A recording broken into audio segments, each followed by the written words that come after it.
San Miguel De Allende is a great place to invest. A lot of our buyers will come in and purchase a home that they're only going to live in 2 or 3 months a year, and they rent it the rest of the time. There's great rental income opportunities here that can way more than cover your carrying cost. But the better opportunity for investors is your appreciation. We have great appreciation in San Miguel De Allende. Hello, everyone. Welcome back to another video. I am Maya, your interview host for Berkshire Hathaway Home Services here in San Miguel De Allende in central Mexico.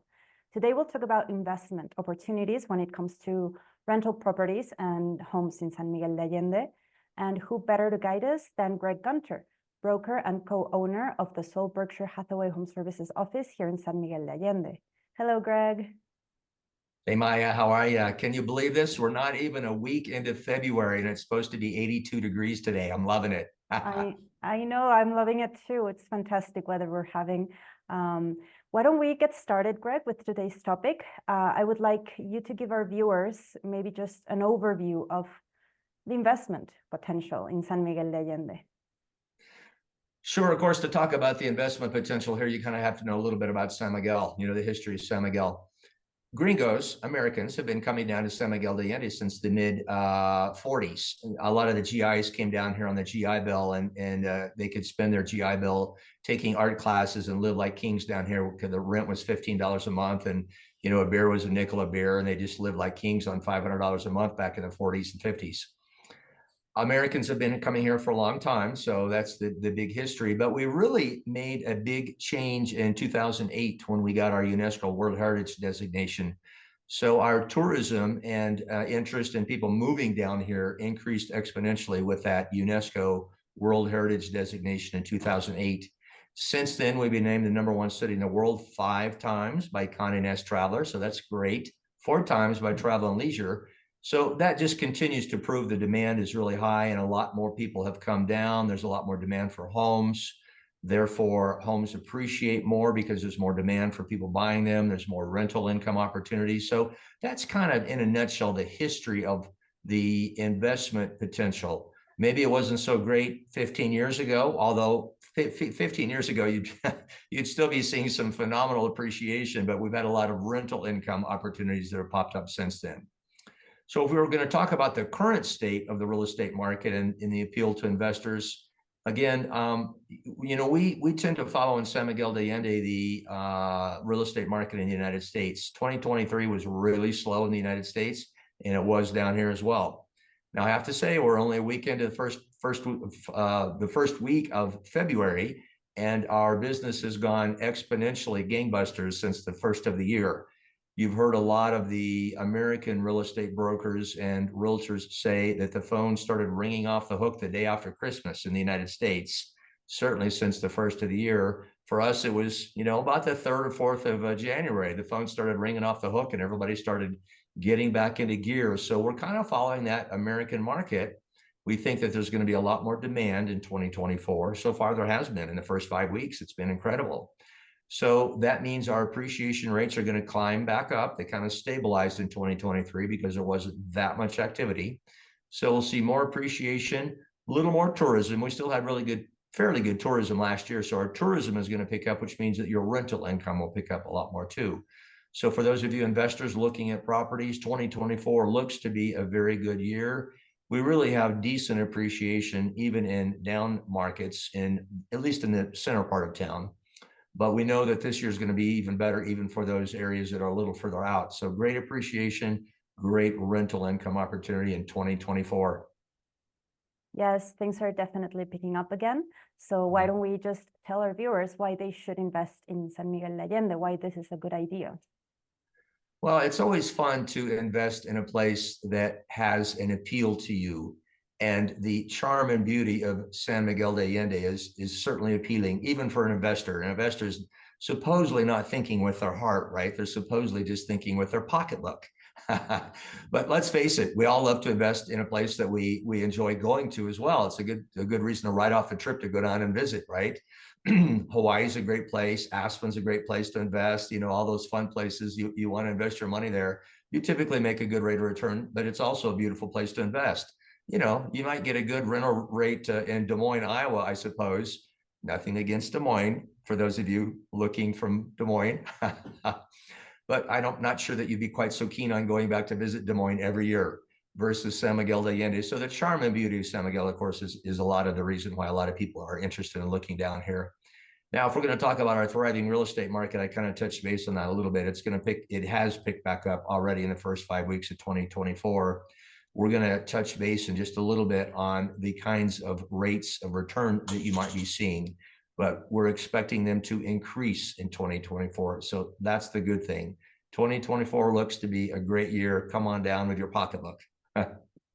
Of course, yes, it does seem to be a great year for investing. But what would you say, Greg, are the best areas and neighborhoods to invest if someone decides to come down here and check out properties for investment?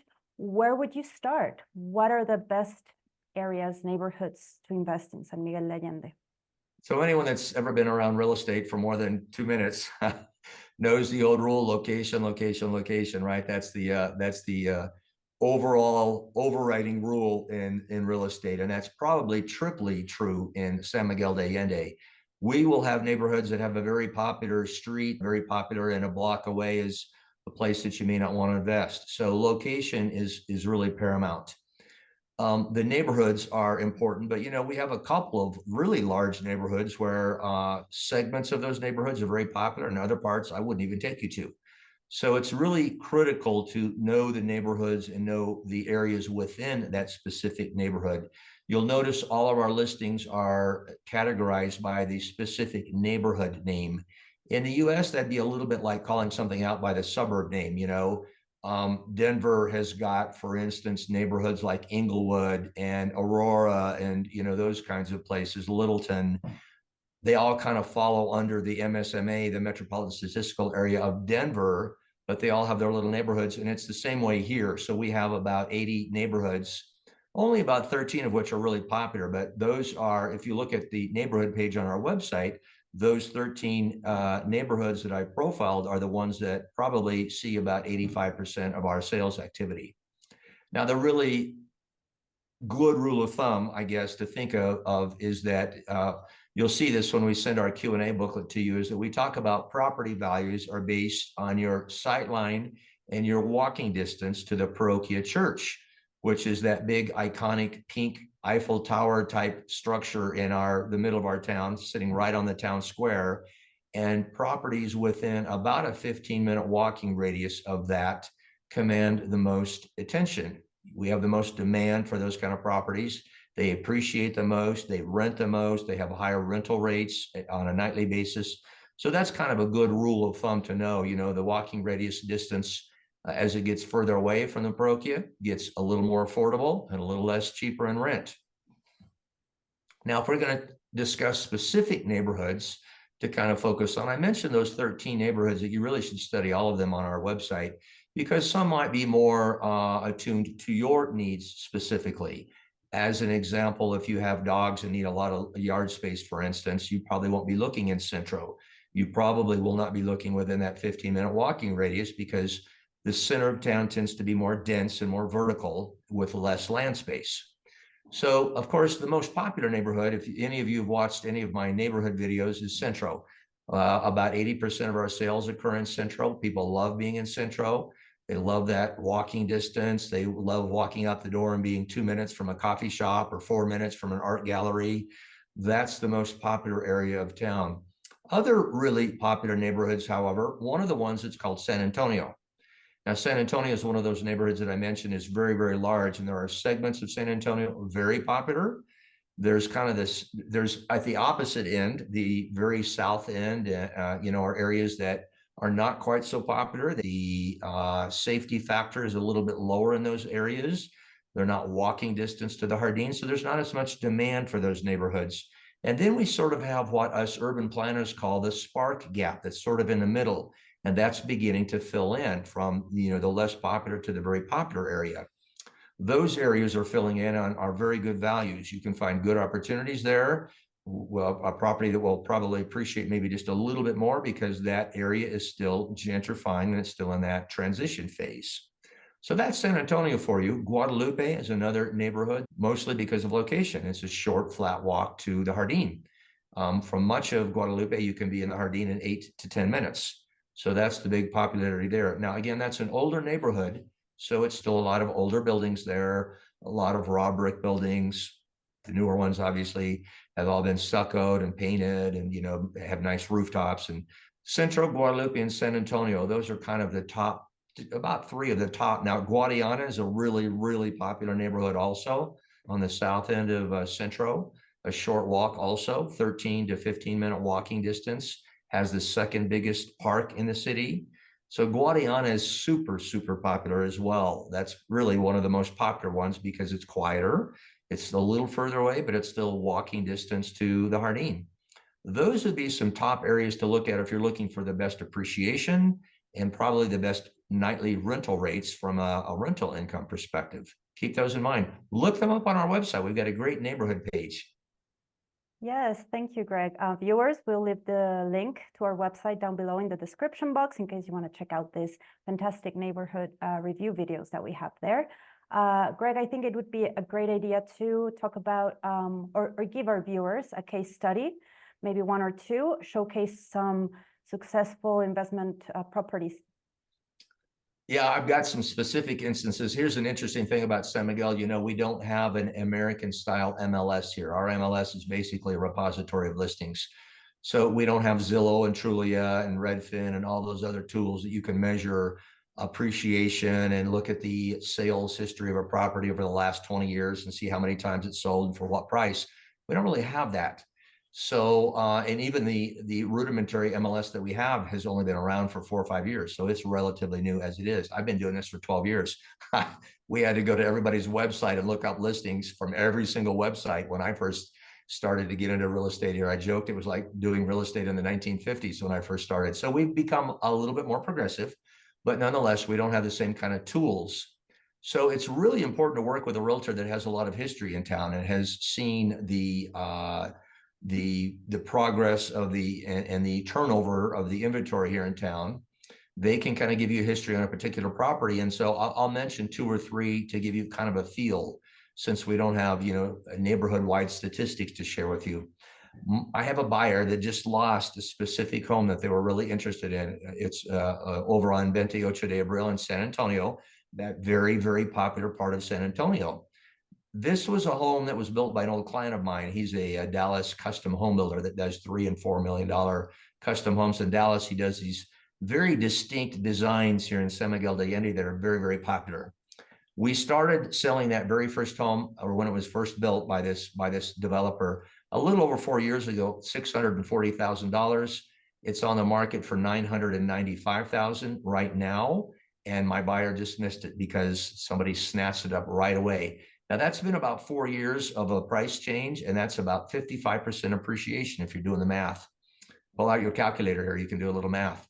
You remember my MBA's in finance. I have a dual major in finance and real estate. So numbers are kind of a big deal for me. So follow along here. We'll give you a couple more numbers. I just sold another home a little earlier this year called Casi Caminando because it was so close to the Jardín. It was a nice short walking distance. I had sold it to the existing owners and then resold it for them to a new set of buyers here just a few months ago. That one, they purchased that one 7 years ago for $385, and we just sold it for $645. The actual selling price was $645. Again, 7 years, you can do the math in your head. That's, well, maybe not in your head. I'm not that good either.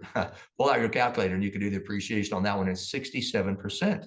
So great appreciation on that one as well. But here's the topper. Okay, I'm going to give you the best one. That's just phenomenal. I'm in the process of selling a home in Centro. Remember, I told you Centro is the most popular neighborhood, so we appreciate a lot more in Centro. We have a property on the market now. The seller has owned it 39 months. It has appreciated 92% in those 39 months. Now, she got a good deal when she purchased it. I sold it to her, and we negotiated a good price. I have to admit, not everybody's going to have that kind of appreciation, but 92% in 39 months, that's tough to beat. That's California appreciation rates. So we've got great opportunities here in San Miguel de Allende. maybe another way to kind of look at this is if I were to highlight the difference, for instance, between an ROI and an IRR. A lot of clients know the word return on investment or the phrase return on investment. They've heard of that, and it gets abbreviated to ROI for return on investment. Now, return on investment, for those of you that know a little bit of math, is only based on your current income stream. So that's based on your rental income stream. You can find properties here that will have an upper single digit or sometimes even a lower double digit. In other words, like 11, 12, 13% ROI. That's not phenomenal. That's really much better than your mutual fund's going to do, but that's not necessarily phenomenal. But the important number, and again, forgive me if I'm getting a little too complicated from the math standpoint because my MBA is in finance, but the internal rate of return is the number you really want to pay more attention to, because that takes into account the appreciation over your holding period. I've just given you 3 great examples of the appreciation. So really, remember, if it's only got a 6 or 7% ROI because the rental income is not phenomenal, that's why a lot of people love to come here. They can rent a lot cheaper than they can if they go to Miami or, Aspen, for instance. So the ROI is not always phenomenal, but the internal rate of return that takes into account that appreciation is always fantastic. So San Miguel proves a great place to invest, whether you're wanting to live here part-time or purely as a investment rental property. Come take a look at San Miguel De Allende. Of course. I mean, these numbers are irresistible. And I bet that our viewers now are eager to know how they can start investing in San Miguel De Allende. So Greg, why don't you share some tips on this? Yeah, we're in Mexico. Duh. You've already heard that, haven't you? And you, viewer, are probably up in the United States. So it's really critical for those of you coming from the United States that don't know much about the market here is do as much online research as you can. We've created a website that is very educational, exhaustively educational, so that you can learn more about the city. If you don't even know that much about San Miguel de Allende, our press page, for instance, has probably 50 articles specifically about San Miguel de Allende, from the New York Times, the Wall Street Journal, El Decor. All those kind of people have written about the city because we're so popular. Again, we've been named the #1 city in the world 5 times by Condé Nast Traveler. So lots of good press to learn about the city. And then once you're convinced that, yes, San Miguel's where I want to look, then you need to learn about where you should be looking, what areas, what neighborhoods that we've just discussed are going to give you the best rate of return, the best rental income, perhaps the best appreciation as well. The neighborhood page that I've mentioned a couple of times has a written editorial, and we also have a video on each of those neighborhoods. So take a look at each of those and see which resonates with you the most and might give you the best appreciation.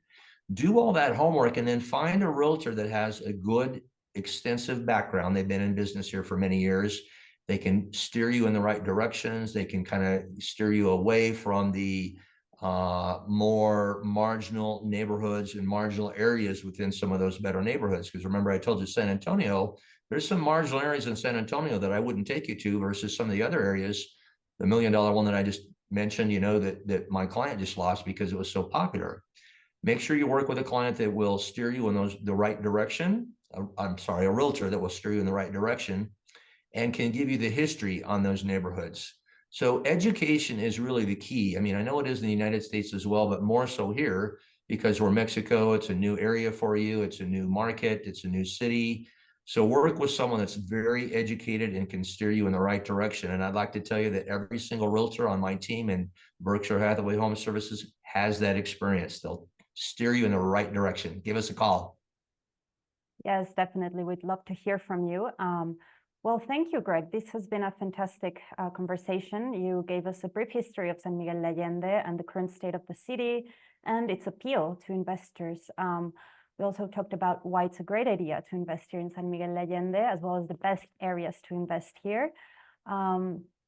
Greg also shared with us some case studies on successful investment properties here in San Miguel de Allende, as well as how to start investing in San Miguel de Allende.